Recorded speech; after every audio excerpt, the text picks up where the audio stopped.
Welcome to another episode of the Level 3 UIM.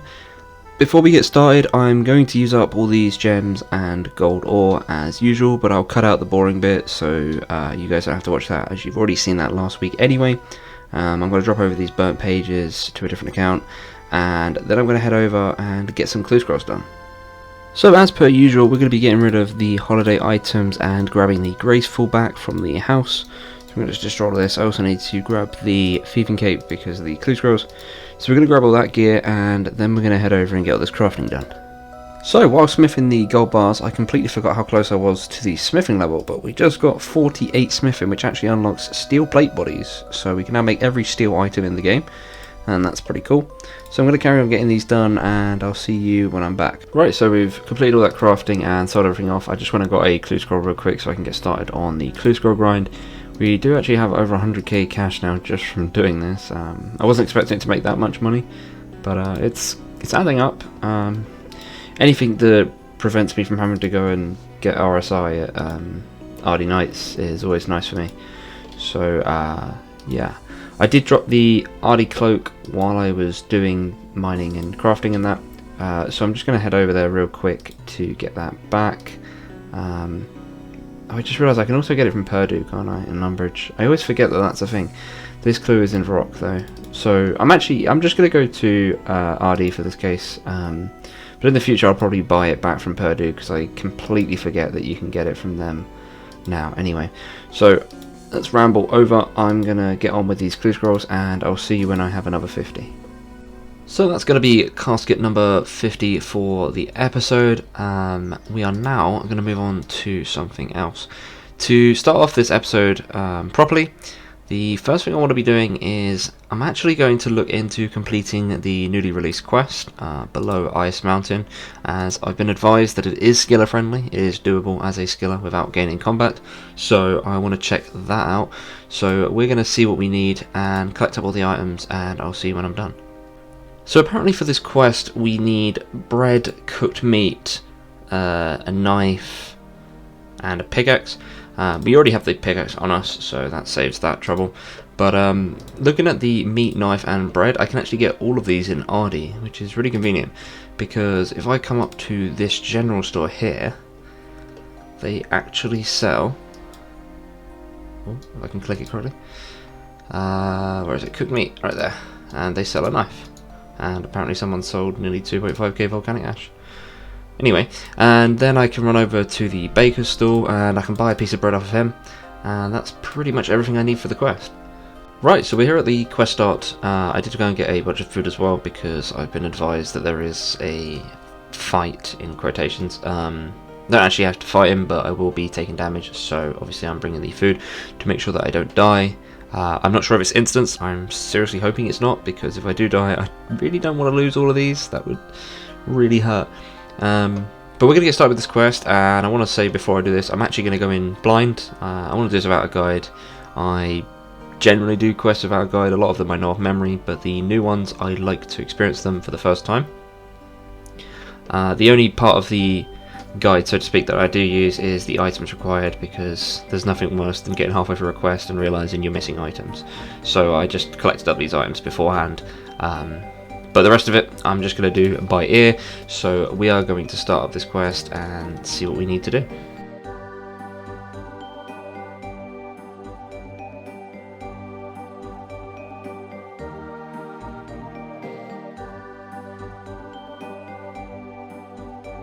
Right, so that's all of the talking done. So the first place we're going to go is the Rising Sun in Falador, because apparently that's where you find the dwarf, and that's not that far away. I've only got to run down here. And the second person is actually in Barbarian Village, and the third person is in Varrock, so I'm going to have to run through Barbarian Village anyway to get to Varrock, so that's quite convenient pathing. It's not too much having to teleport around, which I was hoping, because obviously I don't have that many teleports. But we're going to go in here now and talk to Burntoff. Alright, so he wants a drink. Hopefully he'll drink what these guys have, because they don't sell beers, do they? They sell Asgardian Ale, Mine Bomb and Dwarven Stout. We're just going to buy an ale, and hopefully he'll drink that. There we go.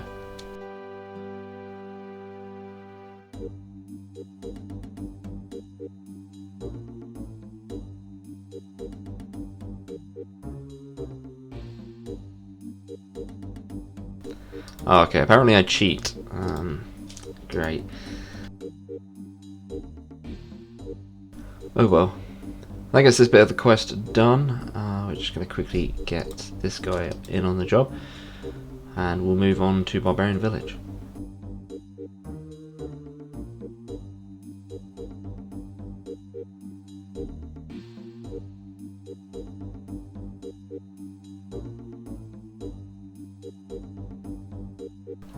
Right, so here we are in Barbarian Village. Oh, here's the guy that we need to talk to.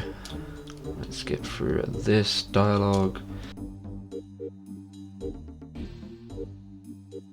Right, so this guy tells me to go and speak to Atlas, who he said was in the hall, I think. Yeah, there we go. There's Atlas. We're going to get this bit quickly done. Interesting. This part of the quest has a cutscene where it actually strips off all of your clothes, because obviously I was wearing graceful beforehand, and well, now I'm naked. I've been told that this is skiller friendly. I'm just very concerned that I'm gonna get like strength XP or something. I'm always paranoid of this. I think every skiller always has the worry that they're randomly gonna get combat XP for something that they're not even worried about. But let's get this cutscene done and we'll move on to the next person.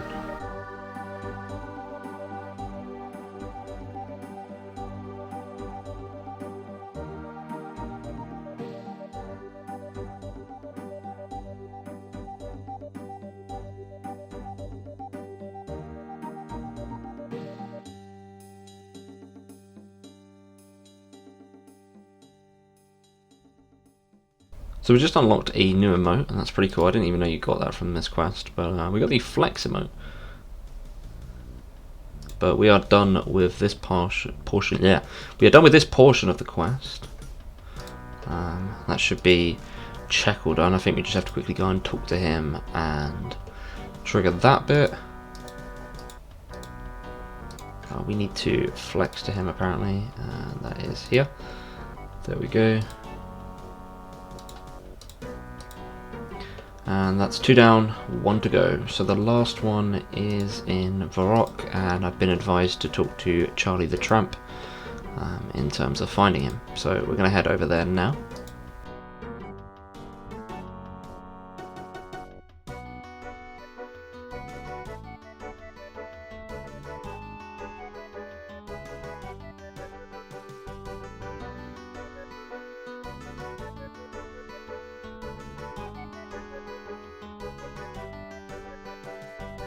So we just spoke to Charlie. I was meaning to record that bit, but I kind of messed up the recording. But anyway, he told us to head over to Edgeville, because apparently that's where his cousin is, well, where Marley is. And what I'm going to do is I'm actually going to run down here and use the canoe system to make a canoe and row my way up to Edgeville. So that's going to be slightly quicker, and I don't have a teleport to Edgeville, so this is going to be much more efficient. So we'll build this canoe and we'll head our way up to Edgeville.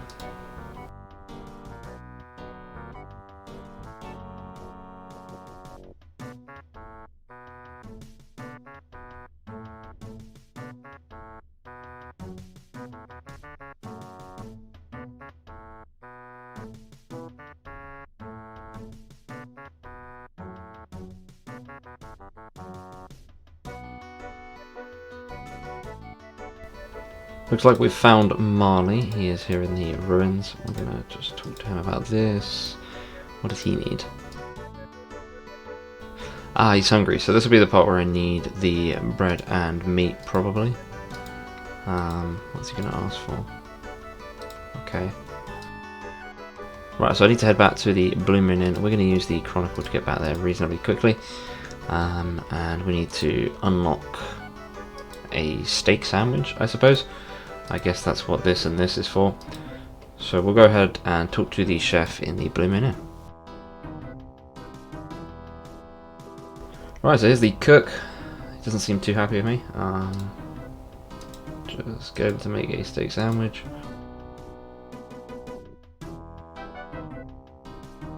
Right, so that's the recipe unlocked. I guess I use the knife. Oh, okay, so I can make a steak sandwich. There we go.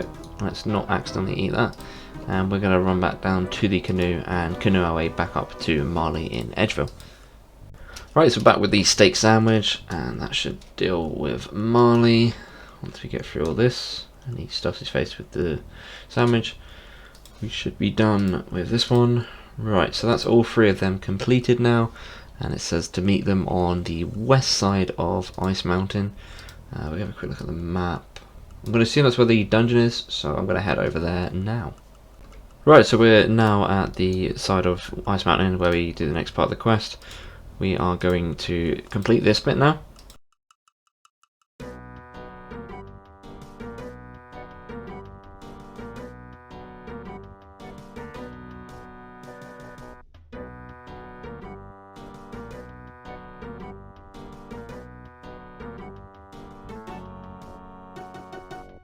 Right, so we made our way into the cave. I'm assuming that I'm getting close to the part where I have to fight the monster.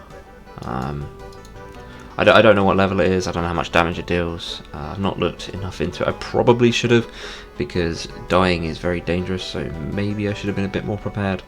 But like I said before, I do like going into these blind. It's a little bit more entertaining for me. I can read very quickly, by the way. So I do read this, or at least I pick out the information that I need. So, I mean, it looks like I'm spamming through it, but I'm really not. Oh, something's happening. Ah, there we go. Right, so here's the monster. It's level 25. Probably...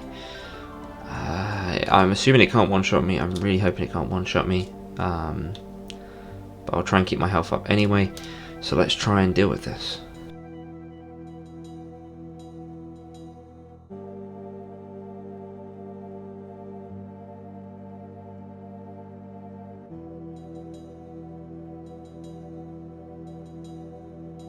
Well, that was fairly easy, but it did get quite close at one point. I did drop to 4 HP, I think.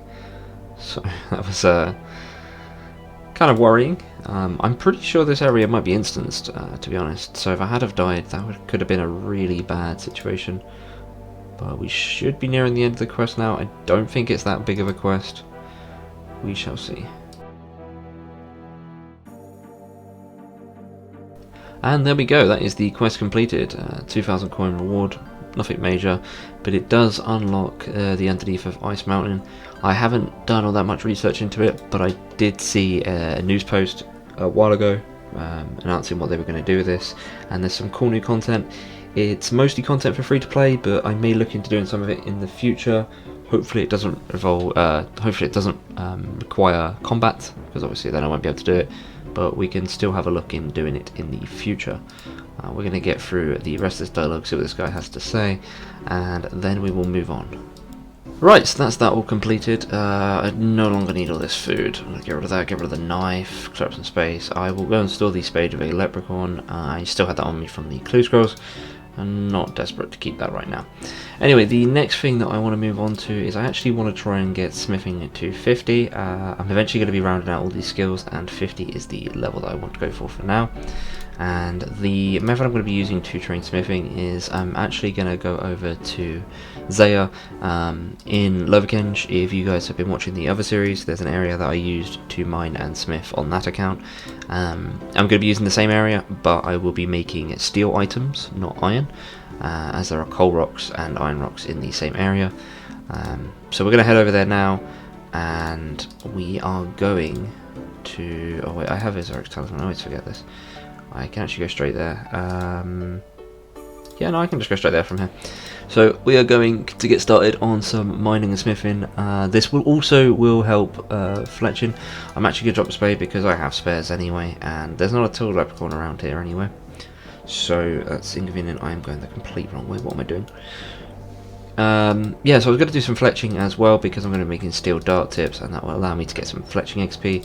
I was considering doing steel plate bodies, but then I feel like it's kind of awkward for me to train fletching in general. This just gives me a nice easy way to do it.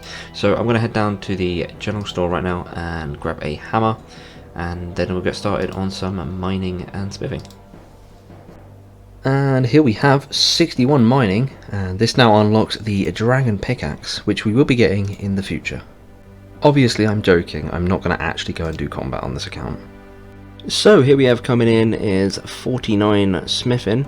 I do want to mention here that the next couple of clips are going to be voiced over, and that is because I accidentally had my mic muted for these clips, and I am very sorry for this. It annoys me probably more than it annoys you, trust me.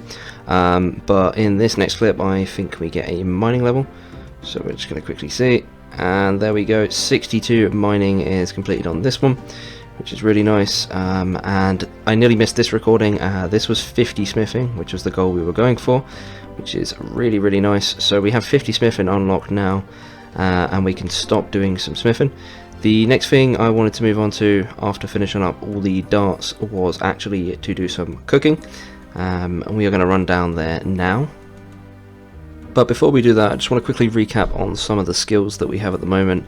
As you'll see, runecrafting is the only skill that is now below 50, and that was the plan all along. Eventually I will get around to doing runecrafting. I will be doing Arceus Library. I will probably do it in small increments because you guys know how much I hate runecrafting. But like I said before, we're going to head down now and try and do some cooking at the mess hall. So we're going to make our way down there. But before we do that, I completely forgot about doing the darts, so I actually headed over to Port Sarim real quick and bought a whole bunch of feathers from Gerent so that I could make the 3,290 dart tips into darts. And that is 51 fletching while doing the darts, and there is 52 fletching while doing the darts. And that was the last level I got out of all those darts, but now that is all completed, we can head over to Zaya. Quickly pointing out here that I'm on 999 total, which means I'm one level away from the big 1k. We dropped the darts because we're not going to use them anyway, and they're fairly worthless, I can't really sell them for anything, and dropped the hammer for the extra inventory space.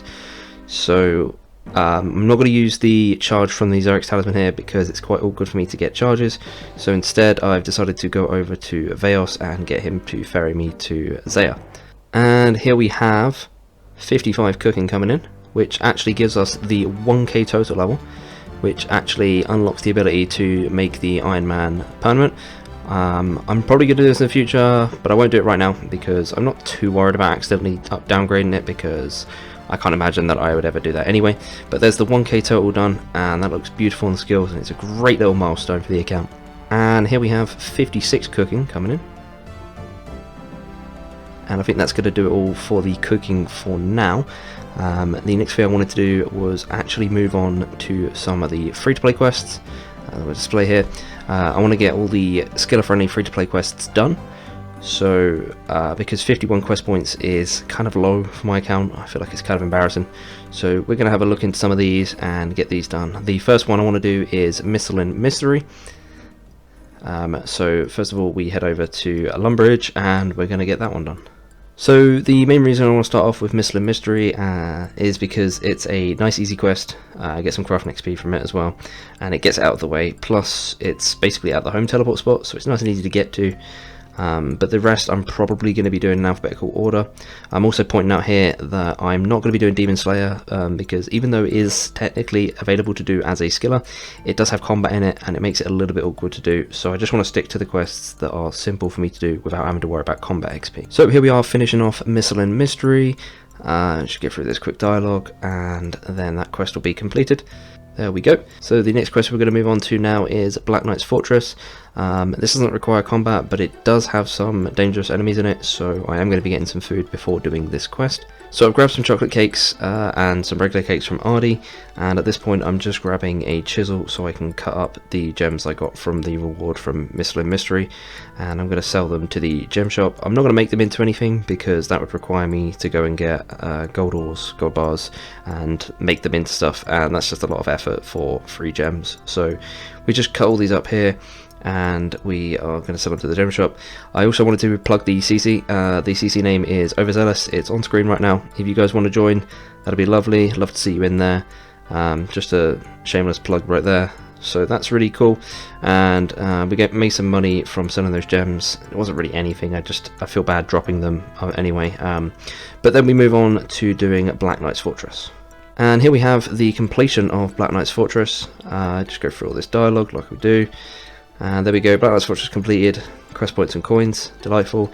But the next quest we're going to move on to is Ernest the Chicken. And this is the part where I realised that my mic was muted. So we are now going to move on to the live commentary.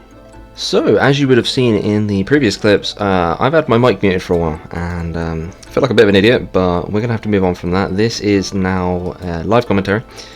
We've just started Ernest the Chicken, and we're going to get this quest done, and the next quest we'll be moving on to is Romeo and Juliet, actually. We haven't got that many more quests to do. In fact, Romeo and Juliet will be the last of the free-to-play quests to do, because I can't do the rest, obviously, because of experience rewards. So we're going to try and get this quest done, and I'll see you in the next clip. And that is Ernest the Chicken completed. That's another 4 quest points and some coins. That puts us to 59, and now we're going to head up to Varrock. Oh, actually no, because we do need to do Pirate's Treasure. I completely missed that. So Romeo and Juliet is there. We'll do Pirate's Treasure real quick. We are not that far from Port's Room anyway, so we'll get that started. And when we get to the part where we have to go to the Blue Moon Inn in Varrock, we'll complete Romeo and Juliet while we're there. Save some time in the long run. So let's go over and start Pirate's Treasure. So we just got the key for the chest in Varrock. We're going to head up here now quickly and get started with the Romeo and Juliet quest, and also complete this portion of the Pirate's Treasure quest. And that is Romeo and Juliet completed. All we get is 5 quest points for that. The last quest we need to do is finish off Pirate's Treasure, and then we are completed with all the free-to-play quests that I can safely do. In theory, I can complete Corsair Curse and Demon Slayer, like I mentioned before. But it would probably involve me getting some combat XP, and to be fair, Corsair Curse would be really hard to do anyway. So we're not going to do those, we're just going to leave them out for now, but we're going to head over to Falador and finish off the Pirate's Treasure quest. And there is Pirate's Treasure completed. That is officially all of the free-to-play quests done that we can do. I don't think I've missed any. No, that's all good. Right, so the last thing I want to do for this episode is actually just wrap up a couple of Wintertodt runs as usual. Trying to sneak these in every episode so that it's not too much Wintertodt spam for you guys. Also, it means I can get episodes out on time. We're just going to open up this chest, get an emerald and a ring. I guess I can go sell this to the store over on the west side of Falador for a little bit of money, but I'm not too worried anyway. We'll get rid of that. So we're going to head over to Wintertodt and do a couple of runs of that to wrap up this episode. Quick 72 fire making coming in. So I was in the middle of this Wintertodt run, and someone turned up and made a very good point. Does graceful count as warm clothing? And the answer is no. I just completely forgot to get the warm clothing for Wintertodt, and I've been doing this for a while now. But to be completely honest, at level 3 it really doesn't seem to make that much of a difference, considering I came here with like, I think maybe 3 cakes, and as you can see I've only been through like 1. I've not even touched the potatoes that I've got. And I'm already like halfway through. You barely have to eat anything, and someone was commenting on one of my videos before saying that when you're above like 80 fire making, you don't even eat at level 3, so I really don't think the warm clothing is even worth me going to get.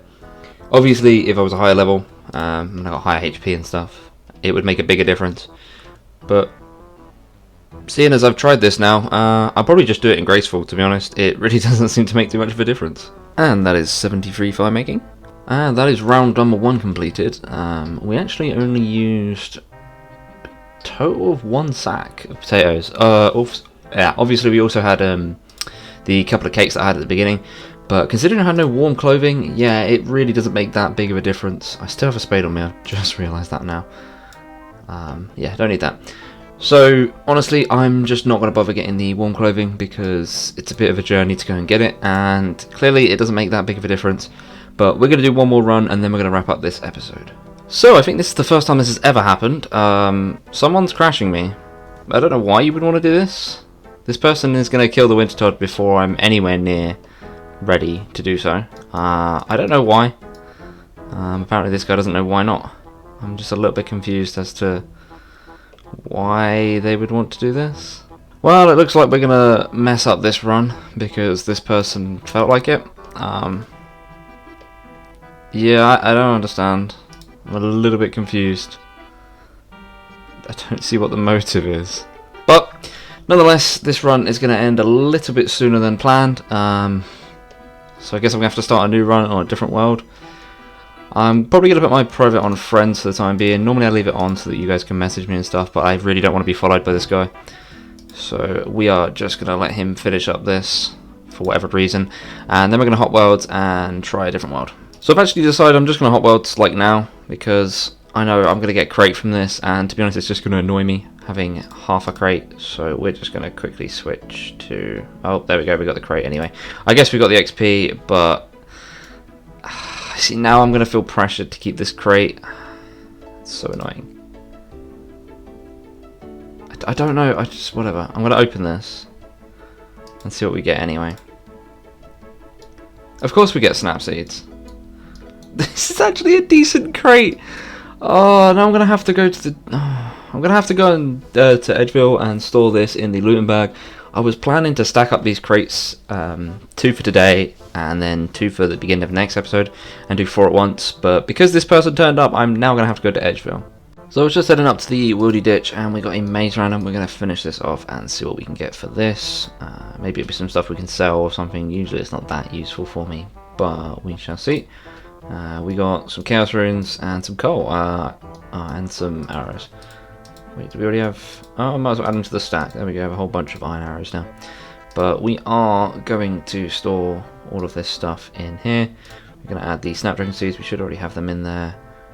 We can add the coal, I think. Yep, hopefully the ranars.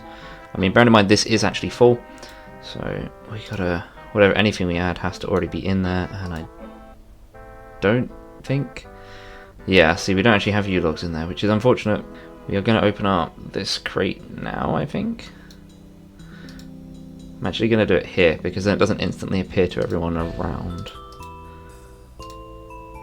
There we go, we got a whole load of stuff. U-seeds, please tell me you already had them.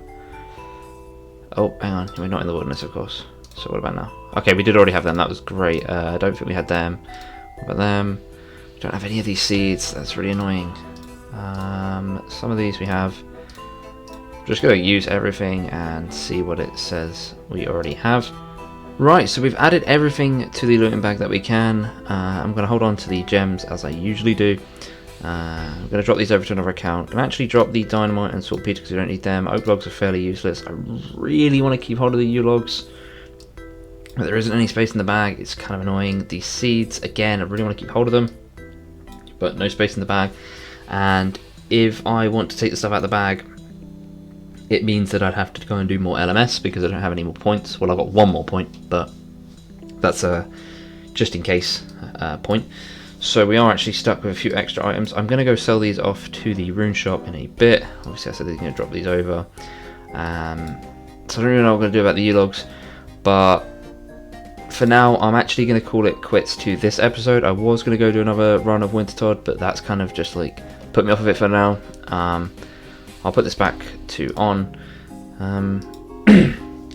But I think we're going to wrap up this episode here, guys. I'm sorry that I didn't get enough Wintertodt done, and that last run was disappointing. But that's just what happens when someone crashes you at a skilling boss. Seems a bit weird. But anyway, thank you all for watching. As per usual, if you enjoyed the video, please leave it a like. It really does help me. Motivates me a lot to make more videos when you guys give the feedback, and that includes comments as well. I do love all your comments. If you haven't subscribed yet, hit the button. It's great. And one last thing, follow me on Twitter if you guys use Twitter, because I'm really trying to get that going. I know I say this every video and I know it gets annoying and I'm very sorry, but I did want to plug it anyway. So the Twitter will be on the end screen at the top left, and I'll see you guys next week. Thanks for watching.